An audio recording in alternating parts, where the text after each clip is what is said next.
The Hartwell house sat at the end of Miller's Lane, the kind of house that looked older than the town around it. Peeling white paint. A porch that creaked no matter where you stepped.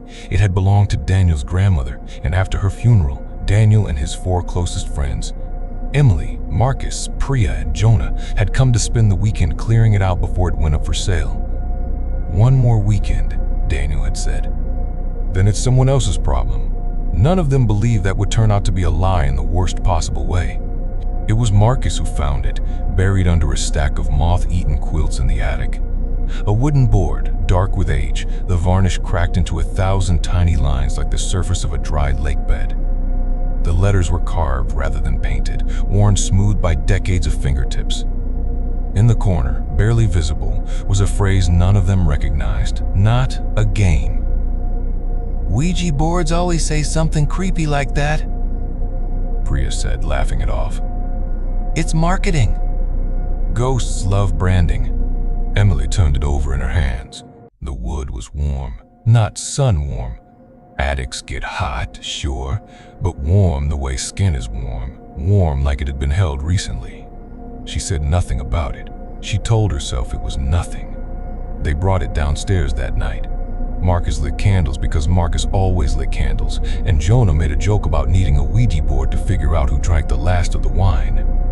They sat around the kitchen table laughing, 5 sets of fingers on the planchette, absolutely certain that nothing in the world was less real than this. Is anybody there? Emily asked, doing her best imitation of every horror movie she'd ever seen. The planchette didn't move. Is anybody there? She asked again, and this time she felt it. Not saw it, felt it, the faintest tug beneath her fingers, like the board had taken a breath. The planchette slid to yes. Nobody laughed this time. Marcus, stop pushing it, Jonah said. I'm not pushing it.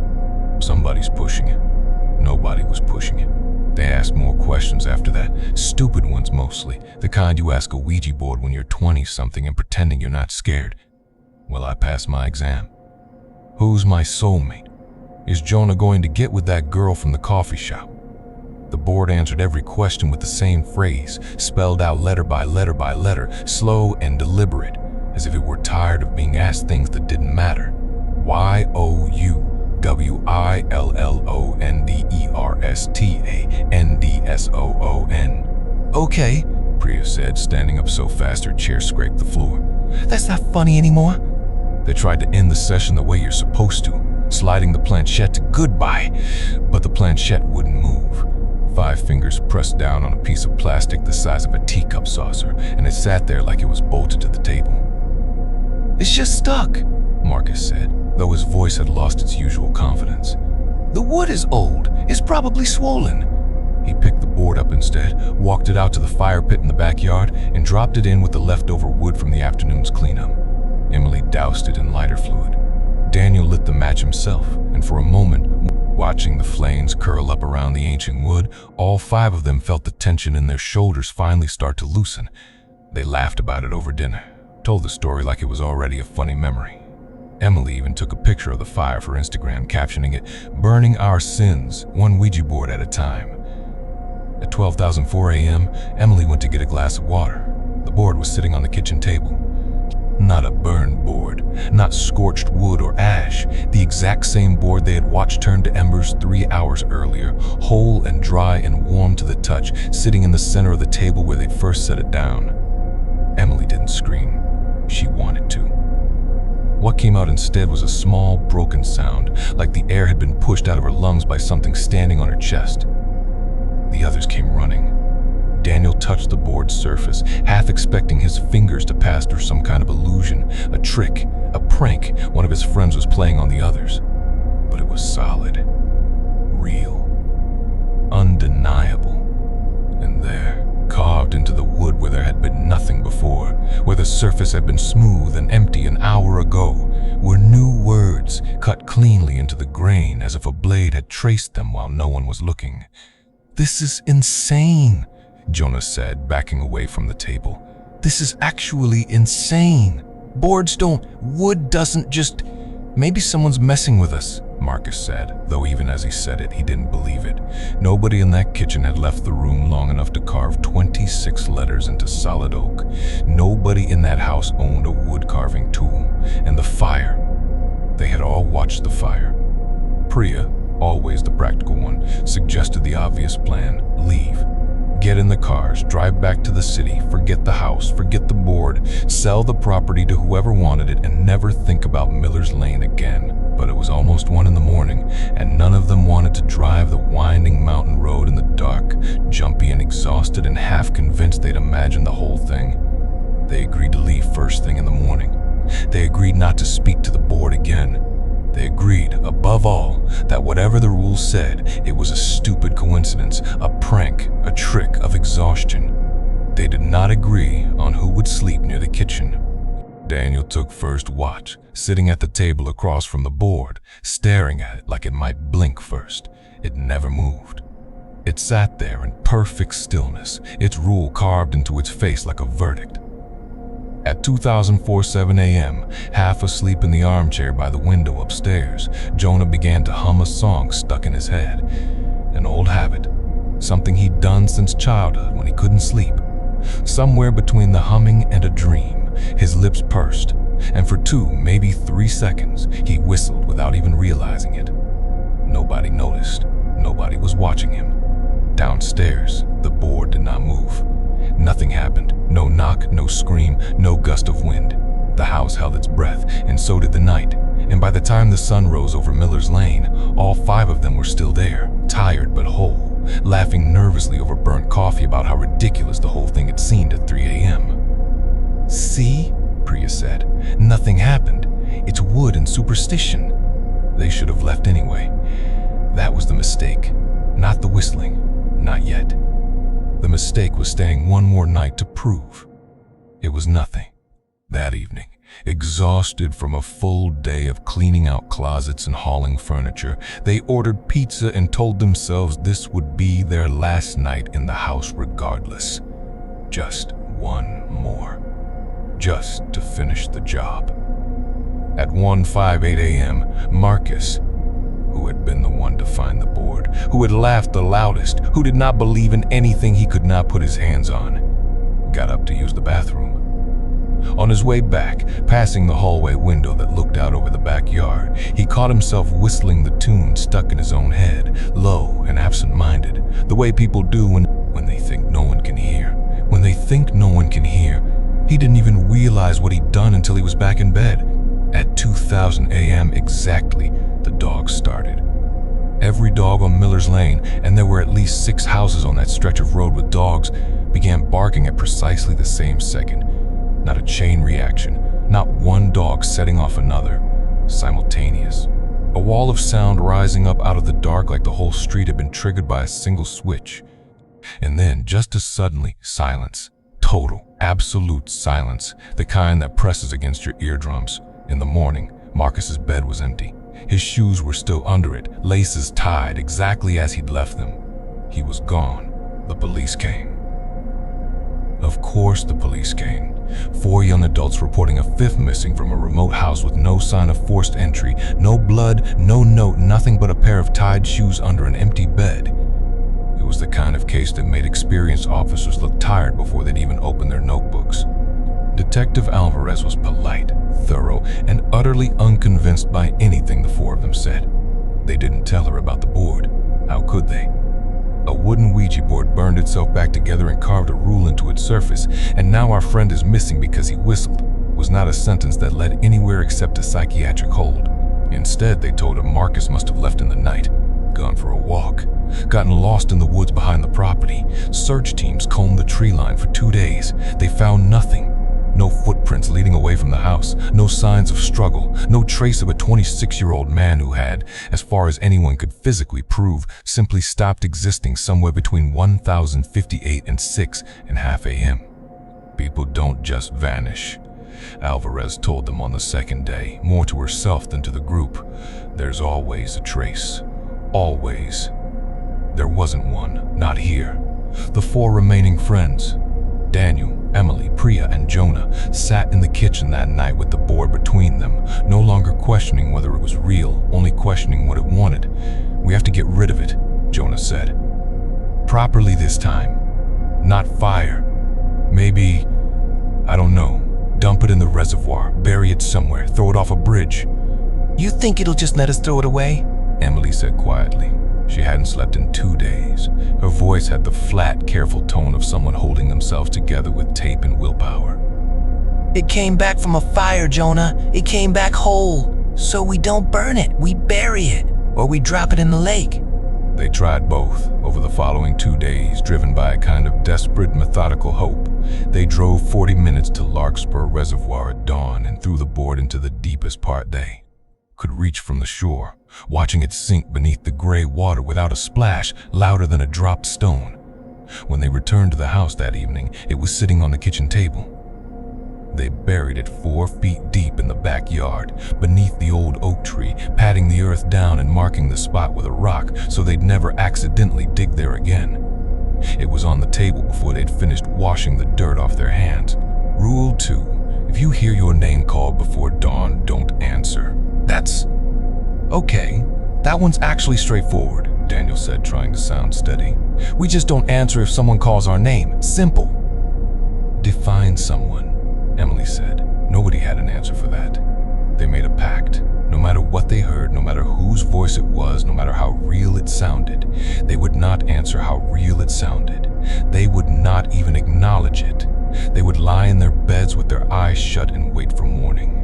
The voices came at 3:17 a.m. Daniel heard his mother first, calling his name from the hallway outside his door, in the exact tone she used when dinner was ready and he was late coming down from his room as a teenager. Daniel, come here. His mother lived 600 miles away. He knew with total bone-deep certainty that she was asleep in her own bed at that exact moment. He did not answer. Down the hall, Emily heard her mother too. Except Emily's mother had passed away 3 years earlier, and the voice calling her name from behind her bedroom door was pitched exactly, unmistakably, impossibly like hers. Emily, sweetheart, come here. I need to show you something. Emily bit down on her own hand hard enough to leave marks, tears streaming silently down her face, and did not answer. Priya heard her sister. Jonah heard his father. 4 separate voices, calling 4 separate names, using the specific cadences and inflections that only people who had loved them their whole lives could have known. Voices that could not, should not, have any way of being replicated by anything in that house. The calling continued for 11 minutes. Then it stopped. In the morning, all 4 of them were still there. Shaken, sleepless, but present. It was the first rule they had followed perfectly. And for a few fragile hours, they let themselves believe that following the rules meant they could survive this. They gathered again that afternoon and searched the house for anything. Old newspapers, letters, photographs, anything that might explain where the board had come from and why it was here, in this house, in Daniel's grandmother's attic. They found a small metal box in a floor safe behind a false panel in the pantry, the kind of hiding spot that only someone who genuinely feared discovery would bother building.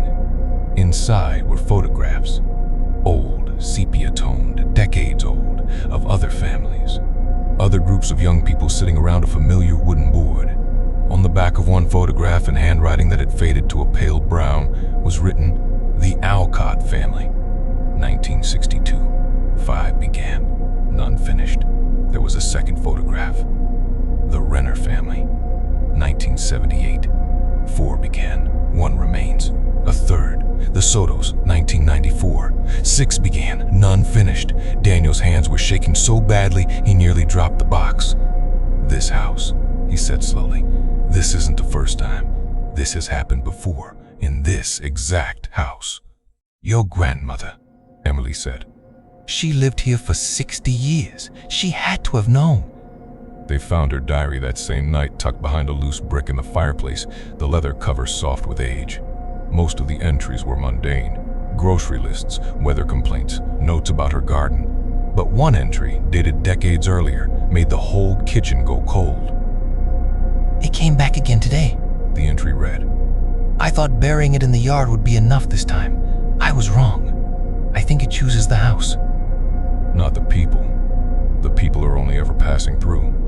Underneath that entry, in different ink added much later, in a hand that had grown shaky with age, "If you are reading this, I am sorry. I could not warn you without about becoming part of it myself. The board does not want obedience, it wants players. Do not think that following the rules will save you. It only changes how long you last. Jonah closed the diary and set it down like it had burned his fingers. We need to leave this house, he said. Tonight. Right now. We drive until we can't see Miller's Lane in the rearview mirror anymore, and we never come back.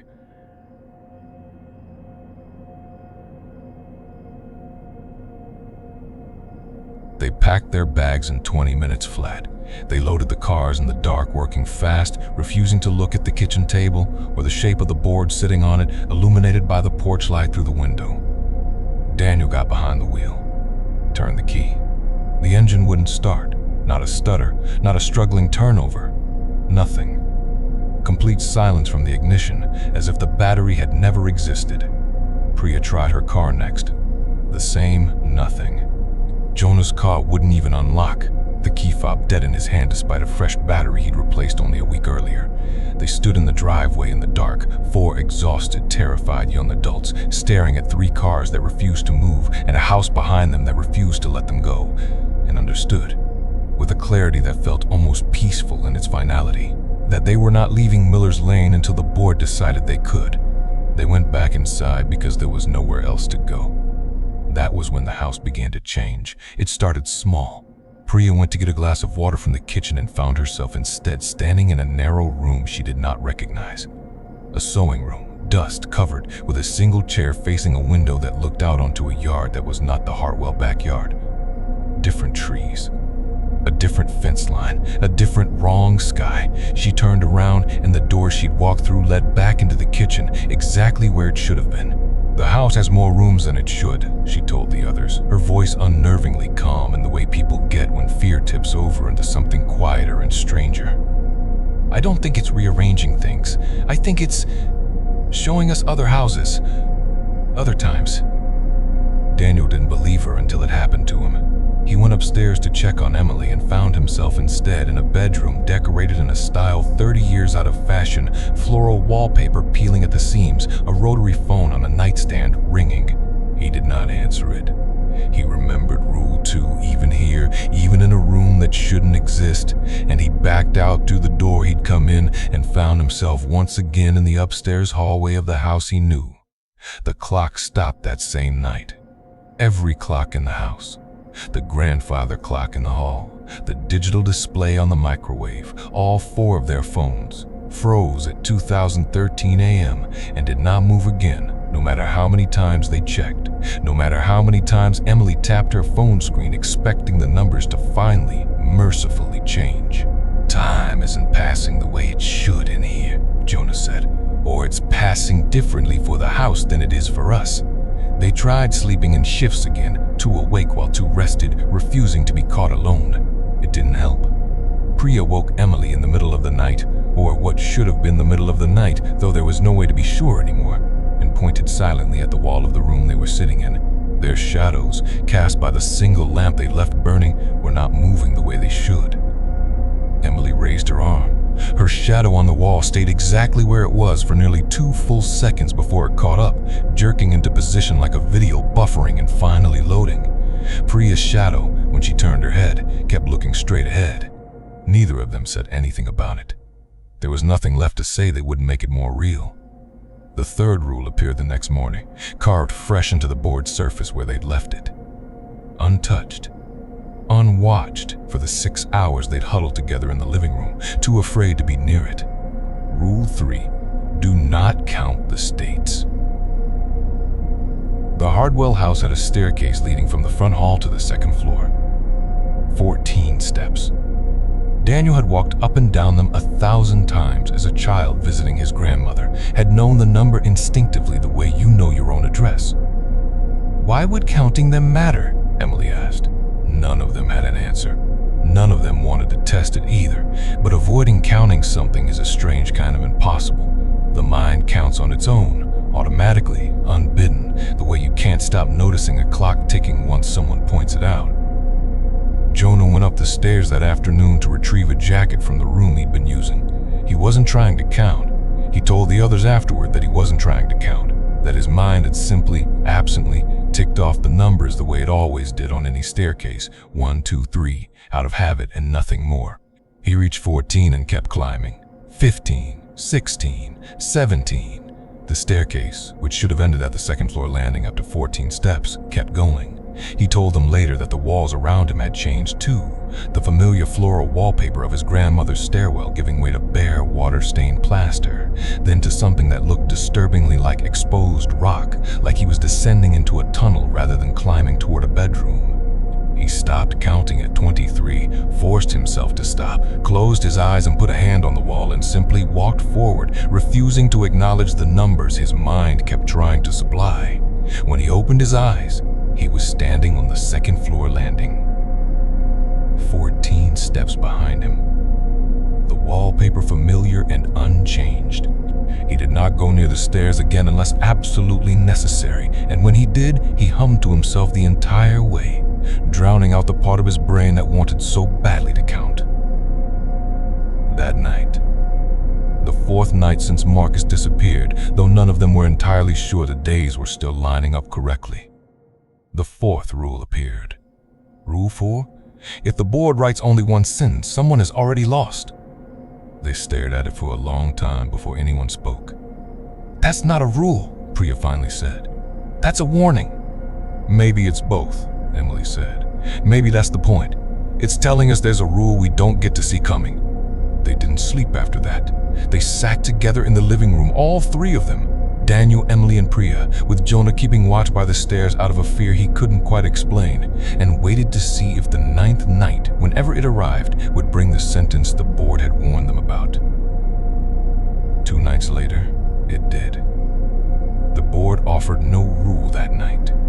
Just one line, carved into the wood in letters slightly larger than before, as if the message itself carried more weight than anything that had come before it. "One of you has already broken tomorrow's rule." "That doesn't make sense," Daniel said, his voice rising with something close to panic. "How can we break a rule that doesn't exist yet? It hasn't even told us what tomorrow's rule is." Nobody had an answer. They spent the night going over every action, every word, every small habit, trying to guess what future rule might already be broken, trying to defend against a threat with no shape and no name. Priya refused to hum. Emily refused to look in mirrors. Daniel refused to say anyone's name out loud, terrified that speaking might be the very thing that had already doomed one of them. It didn't matter. In the morning, Priya was gone. Her side of the blanket they'd shared on the living room floor was still warm. Her phone sat face up on the coffee table, its cracked screen frozen at 2013 a.m., same as every clock in the house. There was no sound, no struggle. No shoes left behind this time, no trace at all except the shape of her body still pressed into the couch cushions, fading slowly, like a photograph left too long in the sun. 3 of them left. Daniel, Emily, and Jonah sat in the kitchen the morning after Priya vanished, staring at a board that had claimed 2 of their friends and given them nothing in return but rules they couldn't fully understand and warnings they couldn't act on in time.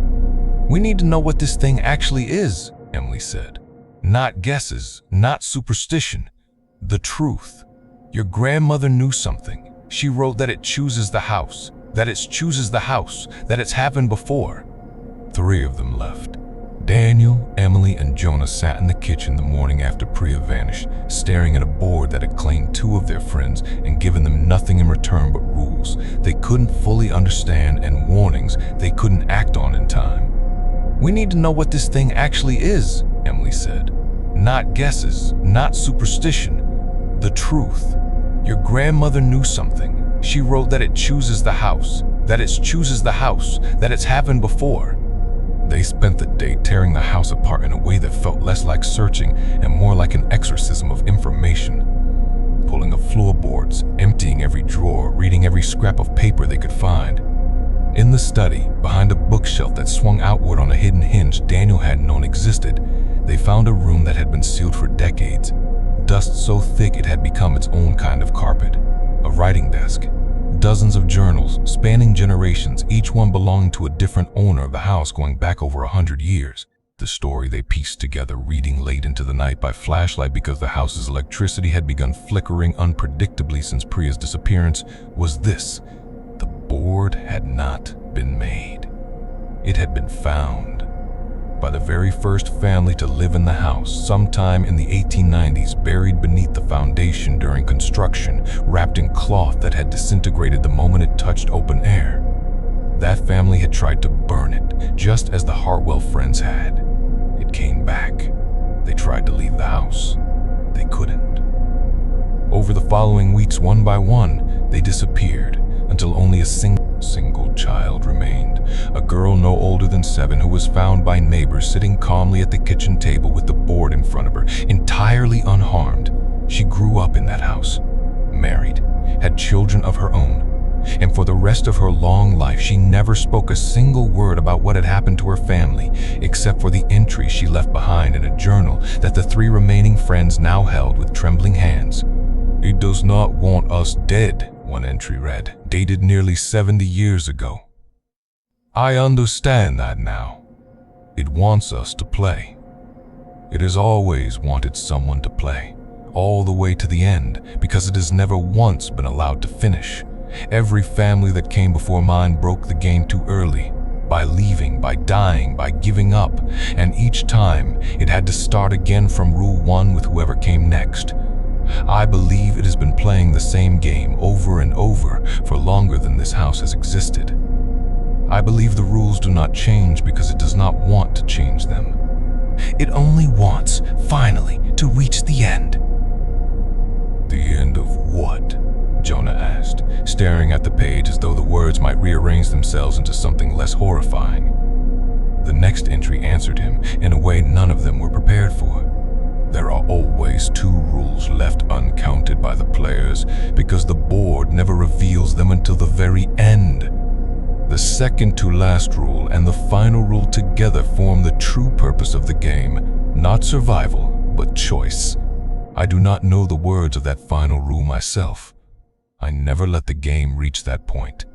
I am the only person who has ever refused to keep playing after learning what I am about to write, and it has haunted my family for 2 generations because of it. I ended my part of the game with 4 of the 7 who began. It did not forgive me for that. It has been waiting, I think, in this house for the courage, or the desperation, to finish what I could not." Emily set the journal down very carefully, as if it might shatter. "It's not random," she said quietly. "The disappearances, the rules, it's not punishing us for breaking them. It's building towards something, an ending. It's been trying to finish this same game for over 100 years, and every single time the players either die or run before it can." "So what happens if we actually finish it?" Daniel asked. "What happens if we play until there's nothing left to play?" Nobody answered him, because the study had gone very quiet.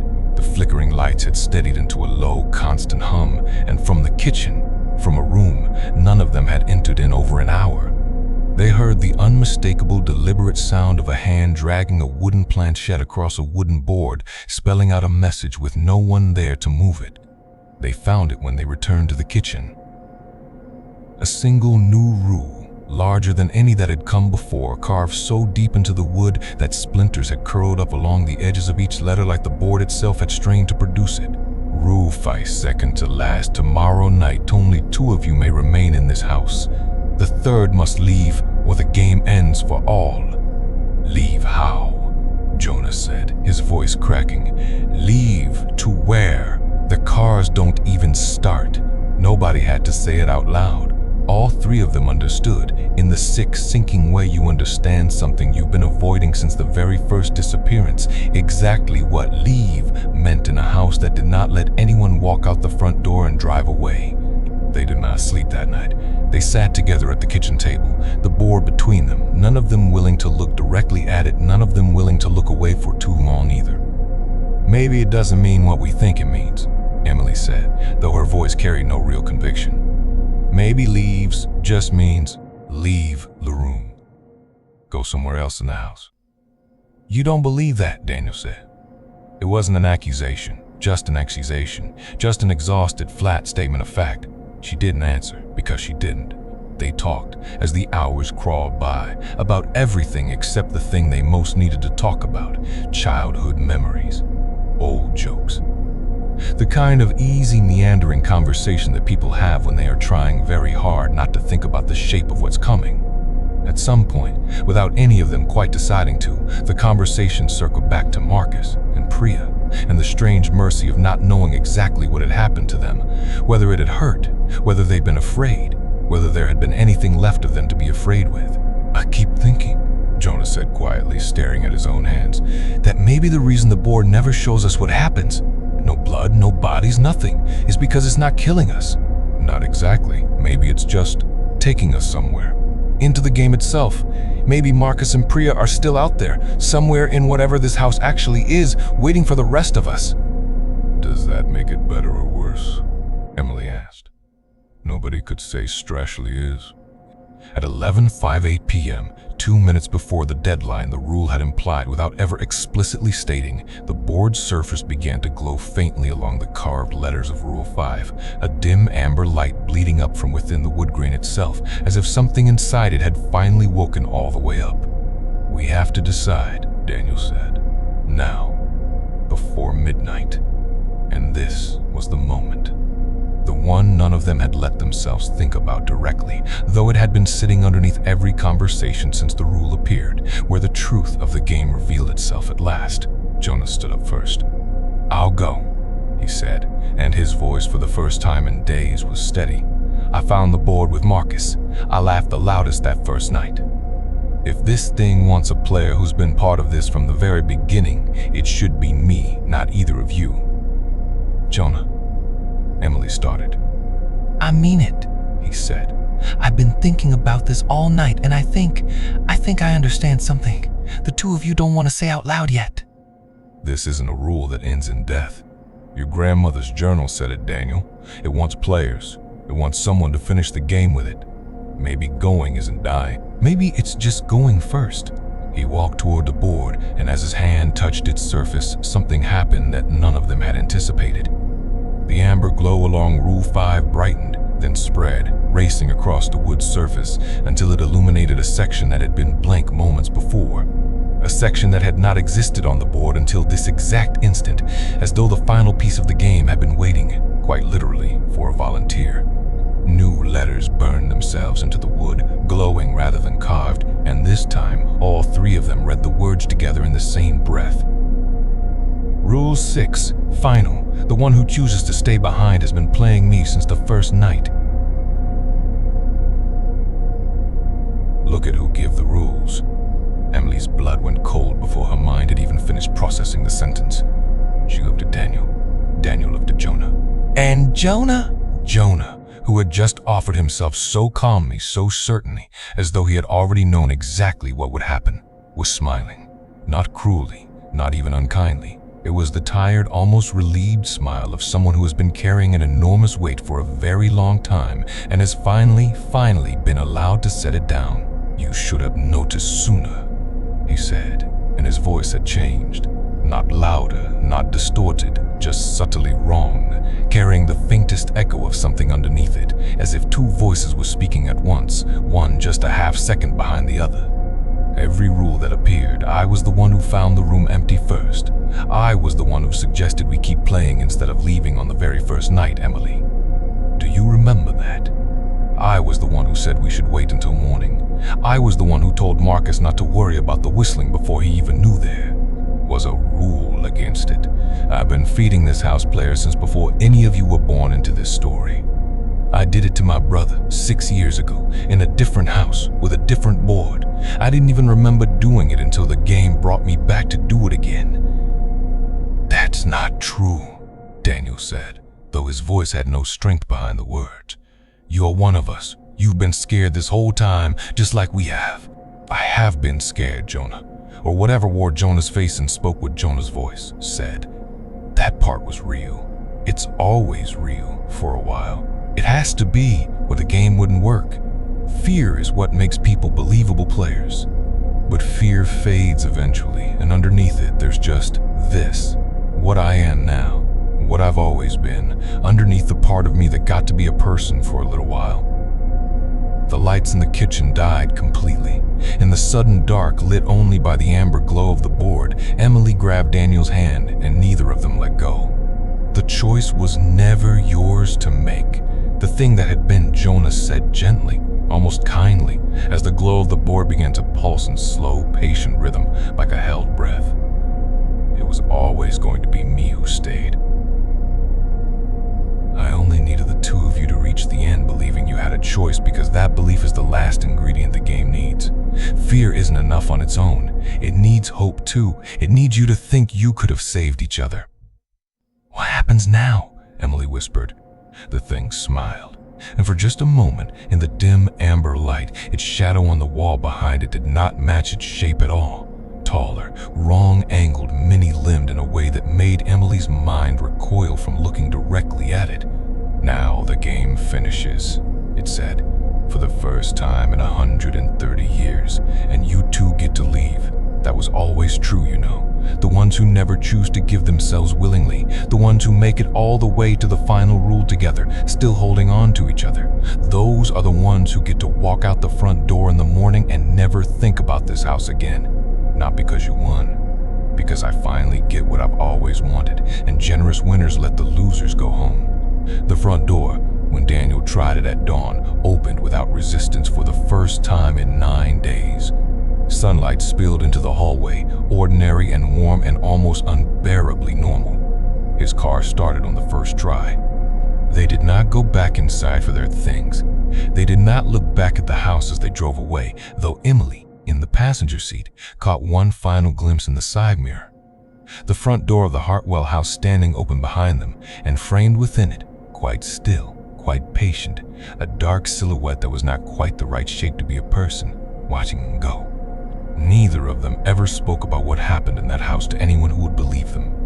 Neither of them ever learned what became of Marcus, or Priya, or the version of Jonah that had, for 26 years, genuinely believed himself to be a person.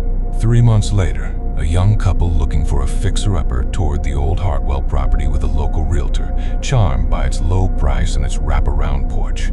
In the attic, tucked beneath a stack of old quilts that smelled faintly of dust and cedar, the wife found something small and wooden, warm to the touch in a way that made her smile without quite knowing why. "Look what I found!" she called down to her husband. "We should try this tonight, just for fun!"